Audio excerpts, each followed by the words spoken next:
오늘 하나님의 말씀은 호세아서 1장 10절로 2장 13절까지 보겠습니다. 1장 10절로부터 11절까지는 이스라엘의 회복을 얘기를 해요.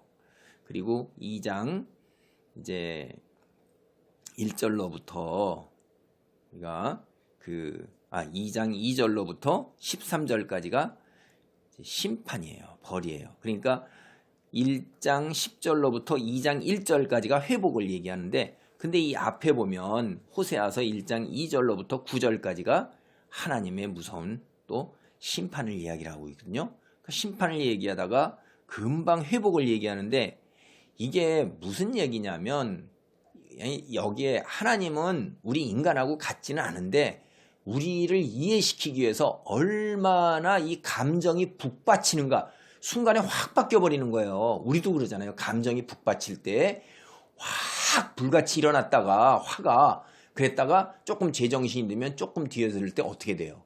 다시 들어와 가지고선 그 안타까움에 다시 또 다가간단 말이에요.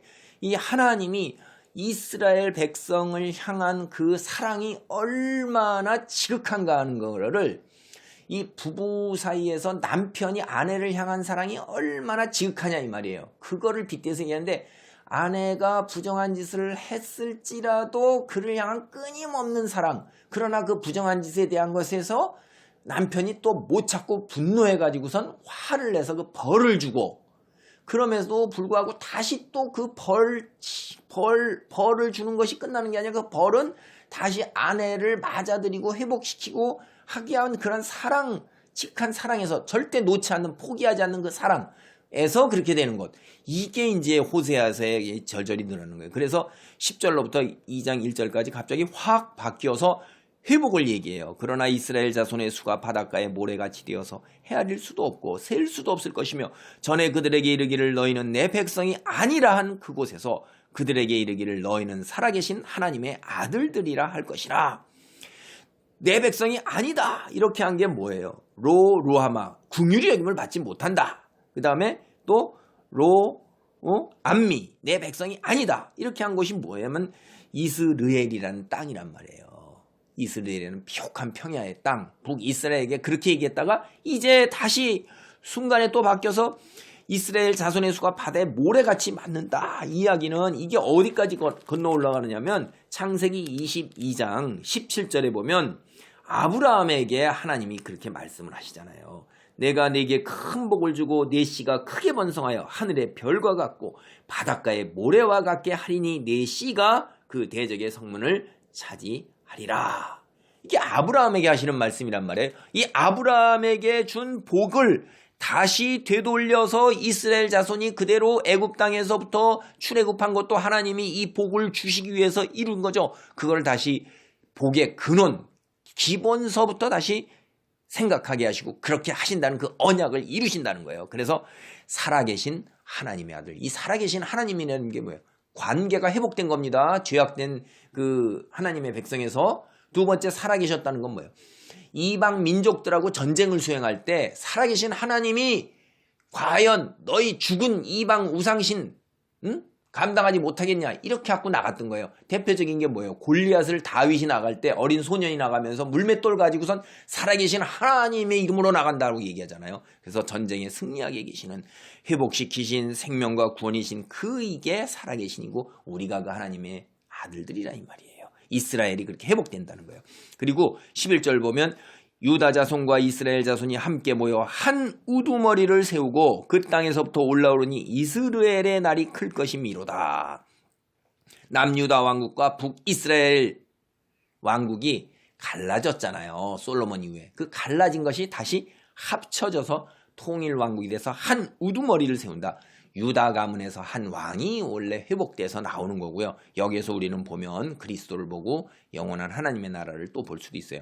그 다음에 그 땅에서부터 올라온다는 건 뭐냐면 땅에서 새싹이 올라오는 것처럼 그 땅에서부터 새싹이 쑥쑥쑥 솟는 것처럼 그렇게 솟아난다 이 말이에요. 그래서 이스라엘이 어디냐면 앞에 있는 이스라엘 그 땅에 어떻게 돼요? 하나님의 여기에서 이스라엘은 앞에서 1장 4절에 이스라엘의 그 땅은 이스라엘의 피예요. 그 땅이 하나님이 폭력으로 피를 많이 흘렸던 땅임과 동시에 그게 또 종교적으로 굉장히 의미 있는 복받은 땅이란 말이에요. 그래서 거기에 생명이에요, 그게. 근데 생명이 다시 회복된다 하는 이야기를 이야기하고 있습니다.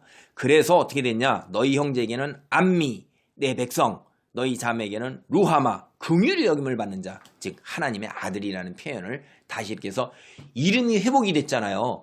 호세아의 자식들이 하나님을 떠났던 자식들이 이제 다시 하나님의 아들로 회복된 거예요. 놀라운 일이 있는 것입니다. 그리고 나서는 다시 이제 이게 뭐예요? 저주의 심판 이야기를 해요.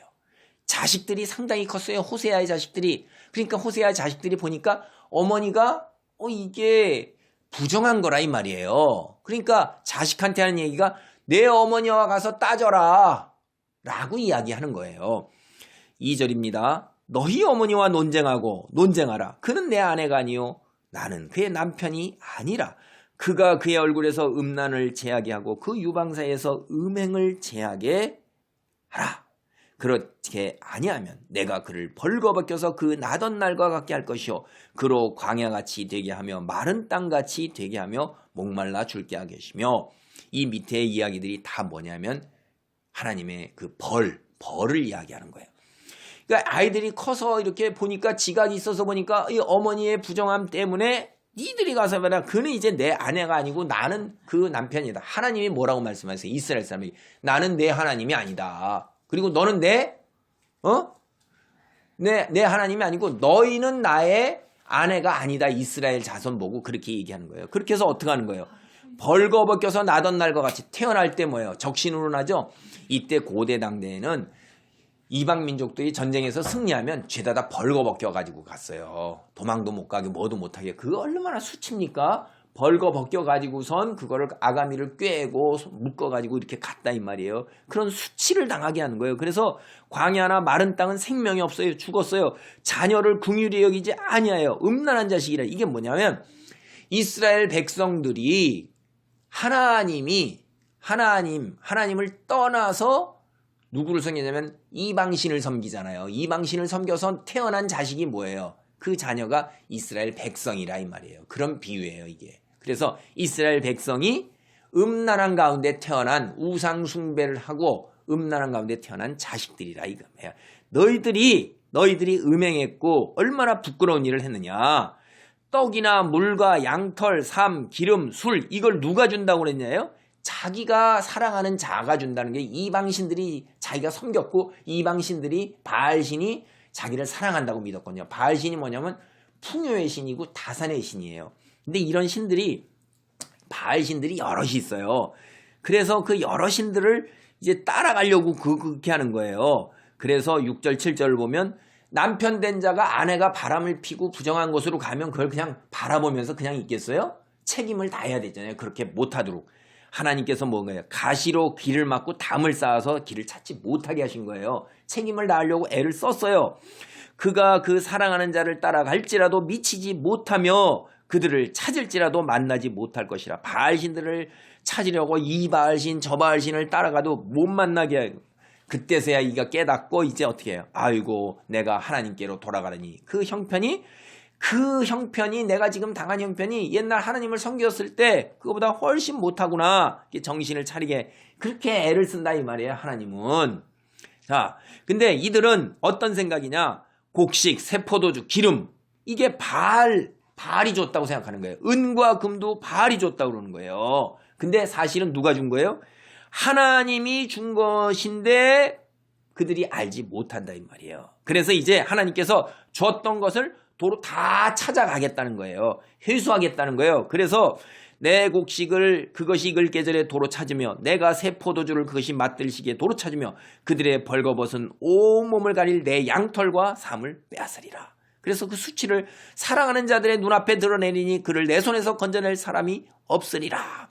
그 벌거벗은 수치가 모든 걸 다 빼앗겨서 자기가 섬겼던 이방신들 그 앞에 그것이 그대로 다 드러나게 되는 거예요. 이방 민족들에게 다 수탈당하고 그냥 자기가 사랑한다고 섬겼던 그 이방 민족들이 섬기는 그 바알신 앞에 온갖 것 다 드러나서 아이고 이제 깨닫는 거예요. 이들이 얼마나 어리석은가. 그의 희락과 절기와 월삭과 안식일과 모든 명절을 폐하겠고, 이거 대단히 중요한 거예요. 절기와 월삭이라는 것은 초하루, 그 다음에 3대 절기가 있죠. 안식일이 있죠. 이게 얼마나 중요한 것입니까? 이스라엘 종교에 있어서 하나님을 섬기는 것에서 굉장히 중요해서 그 예배 드리는 기쁨과 제사 드리는 기쁨이 싹 다 없어지는 거예요. 이제 예배 드릴 수가 없어요. 그들이 하나님 말씀을 들을 수가 없는 거예요. 그건 놀라운 축복을, 이런 것들이 싹 다 사라지는 것입니다. 하나님께서 그걸 없애버리게 되는 거예요. 그가 전에 이르기를 이것은 나를 사랑하는 자들이 내게 중갑이라던 그 포도나무와 무화과나무를 거칠게 하여 수풀이 되게 하며 들짐승들에게 먹게 하리라. 그가 귀고리와 폐물로 장식하고 그가 사랑하는 자를 따라가서 나를 잊어버리고 향을 살라 바알들을 섬긴 시일대로 내가 그에게 벌을 주리라. 여호와의 말씀이니라. 이게 바알신이 포도나무, 무화과나무 이런 게 다 바알신이 준 걸로, 곡식뿐만 아니라 귀고리와 폐물도, 그러니까 다 가서 바알신을 섬겼는데 그 섬긴 만큼 내가 벌을 줄 거고 다 도로 빼앗을 것이다, 이 말이에요. 가뭄이 들고 기근이 들어요. 광야같이 되고 마른 땅같이 되게 해요. 목말라 죽게 할 때 곡식만 죽는 게 아니라 몇 년씩 키웠던 이 나무, 과수나무까지도 다 말라 죽고 비뚤어지는 거예요. 남는 게 없는 거예요. 하나님께서 이렇게 무서운 벌을 이게 내리겠다는 것입니다. 그래서 우리가 이걸 봐야 돼요. 우리가 죄를 지으면 죄는 용서받을지라도 그 벌은 반드시 취해야 되는 게 고통스러운 거예요. 사랑하는 자를 그냥 다시 내가 찾아오고 도는데 대가 없이 그렇게 이루어지는 게 없는 거예요. 공짜가 없는 거예요. 이 남편이 부정한 그 자기 아내를 찾아올 때 부정한 아내가 그냥 돌아오면 무조건 그냥 다 돌아오는 게 아닌 것입니다. 대가를 치르고 자기가 그만큼 아픔과 고통을 아는 가운데, 그 남편도 아픔과 고통이 말할 수가 없는 거예요. 그게 그 벌을 받는 부정한 아내뿐만 아니라, 다시 얘기합니다. 이스라엘 백성들 이 무서운 벌을 받아야 돼요. 그리스도인들이 하나님을 떠나서 세상과 타협하고 연합했을 때 그 받는 벌은 그대로 다 받아야 되는 거예요. 그러나 하나님은 그 고통 속에서 그를 다시 돌아오는 걸 껴안고 계시는 거예요. 그게 오늘 이 여기에 단락에서 우리가 알 수 있는 것입니다. 그리고 마치 세상과 연합하고 타협했을 때 누리는 부귀 영화와 권세와 사회적 지위와 쾌락이 자기의 노력과 세상에 내가 따르고자 한 그런 것들이 주었던 것처럼 착각하지만 하나님께서 주신 거라는 얘기를 분명하게 하는 것입니다. 그래서 놀라운 진리를 깨닫고 우리가 설 자리에 바르게 서고, 누가 창조주고 누가 세상을 다스리는가, 누가 정말로 진실로 우리를 사랑하시는 분인가 하는 것을 깨닫는 자리에 있기를 바랍니다. 아멘.